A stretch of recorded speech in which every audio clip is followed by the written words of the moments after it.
Wakil Gubernur DKI Jakarta Ahmad Riza Patria mengatakan jumlah bantuan sosial sembako yang diberikan kepada masyarakat akan mengalami pengurangan. Pelayanan perpanjangan SIM kembali dibuka. Pelayanan Satpas SIM hanya tersedia bagi pembuatan SIM baru.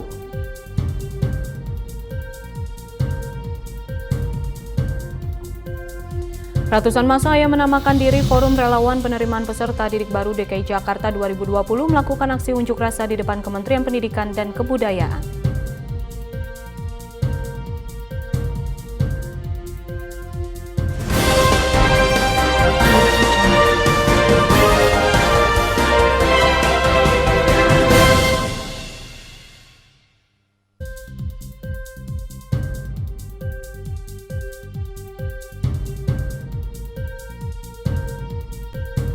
Selamat siang pemirsa, jumpa lagi bersama saya Forestia Sartika dalam saluran 8 siang Dikdet TV.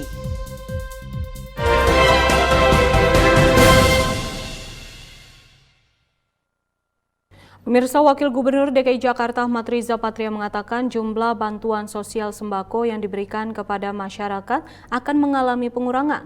Hal ini terjadi seiring dengan perbaikan ekonomi karena kebijakan pelonggaran PSBB yang dilakukan oleh pemerintah. Kami hormati anggota DPRD Provinsi Jakarta, Bapak Zulkifli Hamduhi SE, Ketua Umum Rumah Cinta Bella, Saudara Lukman Hakim, Direktur. Menurut Wakil Gubernur DKI Jakarta Ahmad Riza Patria, pembagian sembako akan terus dilaksanakan sampai gelombang pertama Juli dan diteruskan hingga Desember. Namun demikian, jumlah pembagian sembako akan semakin berkurang seiring dengan pelonggaran PSBB serta perbaikan ekonomi warga. Riza Patria tidak menjelaskan secara terperinci terkait besaran pengurangan yang akan terjadi. Namun yang pasti, berkurangnya jumlah paket sembako mempertimbangkan kondisi perekonomian masyarakat yang kembali menggeliat setelah dilakukan pelonggaran. Riza Patria menegaskan, pengurangan jumlah paket sembako mensyaratkan data yang valid terkait penerima manfaat. Sebab sejauh ini, data terkait penerima manfaat memang belum sempurna. Pihaknya berkomitmen untuk terus memperbaiki kualitas data kesejahteraan sosial. Dan semua Pak Arif yang telah membantu warga. Sejak pandemi COVID-19, banyak sekali warga yang kehilangan pekerjaan, kehilangan pendapatan dan sulit memenuhi kebutuhan dasarnya, yaitu kebutuhan pangan.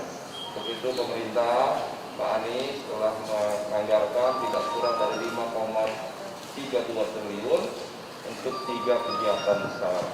Pertama, kegiatan pencegahan dan penanganan COVID-19. Kedua, jaring pengaman sosial berupa bantuan sembako. Ketiga, pemulihan ekonomi. Namun demikian, Bapak Ibu, anggaran yang besar ini tidak cukup. Butuh bantuan kita semua, butuh bantuan BUMD, butuh bantuan swasta, dan butuh bantuan pribadi-pribadi yang mampu untuk membantu sesama warga. Tadi sebelumnya saya juga membuka acara donor darah dan sembako di resimen mahasiswa, bahwa kita ini kalau punya kelebihan. Pemirsa, pelayanan perpanjangan SIM kembali dibuka oleh Kepolisian Republik Indonesia. Sebelumnya pelayanan Satpas SIM hanya tersedia bagi pembuatan SIM baru. Direktorat Lalu Lintas Polda Metro Jaya membatasi kuota layanan pengurusan surat izin mengemudi, baik di Satuan Penyelenggara Administrasi atau Satpas maupun layanan SIM keliling. SIM A dan SIM C dari mulai tanggal 20 dan kami buka tanggal 30 Juni sampai sekarang.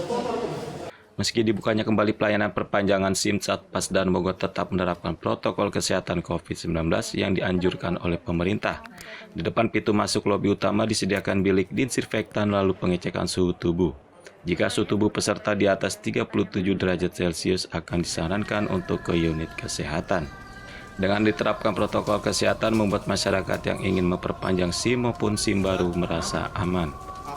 Menjelang HUT Bayangkara ke-74 tahun, Satpas dan Mogot memberikan SIM gratis bagi masyarakat yang berulang tahun pada tanggal 1 Juli. Bagi masyarakat yang berulang tahun pada 1 Juli, bisa segera mendaftarkan diri jika belum mempunyai SIM. Pendaftaran terakhir pada 30 Juni hari ini.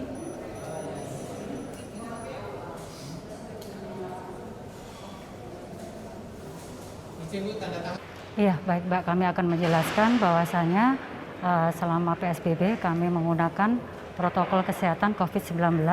Yang pertama kali peserta uji datang kita sarankan untuk cuci tangan terlebih dahulu yang disiapkan dengan sabun cuci tangan, kemudian mereka masuk ke sterilisasi, kemudian kami ukur suhunya memakai termogan. Apabila suhu di atas 37 derajat Celcius, kami sarankan untuk ke unit kesehatan. Kemudian kami persilakan masuk yang kami sudah siapkan marka-marka pembatas untuk ruang tunggu dan pembatas antara petugas dan pemohon SIM, dan kami siapkan hand sanitizer berikut tisunya, Mbak. Ini Satpas buka dari saat emang sebelum PSBB transisi atau baru PSBB transisi ini baru buka lagi? Iya, baik, kami jelaskan bahwasanya Satpas di waktu masa pandemi kita tutup untuk pelayanan perpanjangan SIM A dan SIM C dari tanggal 24 Maret sampai tanggal 29 Mei 2020. Lanjut kita buka kembali mulai tanggal 30 Juni 2020 sampai dengan sekarang. Untuk yang ada berita Food Bayangkara, Bu, itu kan ada SIM gratis tuh, Bu. Itu bisa tolong dijelaskan lagi, Bu? Iya, baik. Jadi kami dari Satpas SIM Daan Mogot Jakarta Barat mengadakan program HUT Bayangkara ke-74 bagi atau khusus yang kelahirannya tanggal 1 Juli tahun berapa saja, bisa kami penerbitan SIM nanti mulai tanggal 1 Juli 2020 bersama-sama. Dan untuk pendaftarannya kita buka mulai tanggal 25 Juni sampai tanggal 30 Juni 2020. Untuk kuota yang kami berikan SIM baru, SIM A, SIM C 200 orang, dan untuk perpanjangan SIM A dan SIM C 300 orang. Dan sampai saat ini pendaftar sudah mulai ratusan. Demikian, Mbak. Reviva Dufani, Fojirawan Dikdaya TV melaporkan dari Jakarta.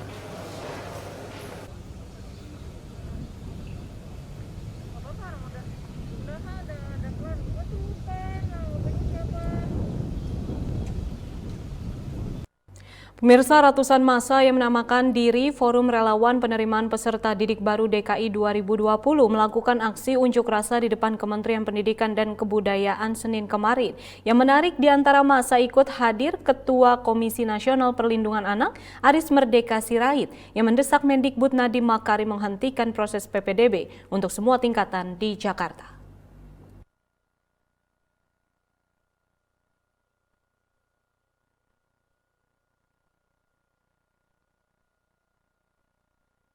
Dalam aksi yang digelar pada 29 Juni, massa yang menamakan dirinya Masyarakat Forum Relawan PPDB DKI 2020 tersebut meminta agar Menteri Pendidikan dan Kebudayaan Nadiem Makarim membatalkan proses penerimaan peserta didik baru DKI karena keberatan, utamanya dengan seleksi jalur zonasi yang tertuang dalam Keputusan Kepala Dinas Pendidikan Provinsi DKI Jakarta nomor 501 tahun 2020 tentang petunjuk teknis penerimaan peserta didik baru tahun pelajaran 2020-2021. Yang mengacu kepada Peraturan Mendikbud nomor 44 tahun 2019. Yang menarik, di antara massa yang didominasi kaum ibu itu, juga hadir Ketua Komisi Nasional Perlindungan Anak Aris Merdeka Sirait. Dia mengaku mewakili institusinya mendesak Mendikbud menghentikan proses PPDB SD, SMP, dan SMA di semua jalur, baik zonasi, afirmasi, inklusi, dan prestasi yang diseleksi berdasarkan usia. Terima, karena ini hanya di DKI Jakarta. Tidak ada alasan Mendiknas atau Menteri Pendidikan yang kita hargai, kemudian Gubernur DKI yang betul-betul peduli dengan persoalan anak, tidak ada alasan untuk tidak membatalkan.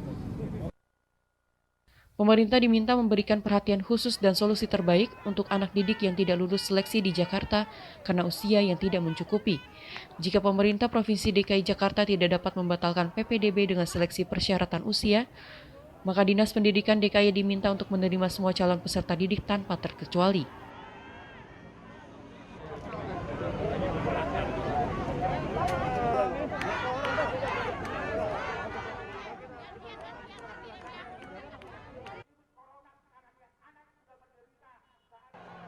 Kita ini demo damai, aksi damai. Baik pemirsa, berita tadi sekaligus mengakhiri perjumpaan kita pada siang hari ini. Jangan lupa saksikan terus program-program unggulan lainnya hanya di Dikdaya TV. Saya Forest Tiasartika dan seluruh yang bertugas pamit undur diri. Terima kasih dan sampai jumpa.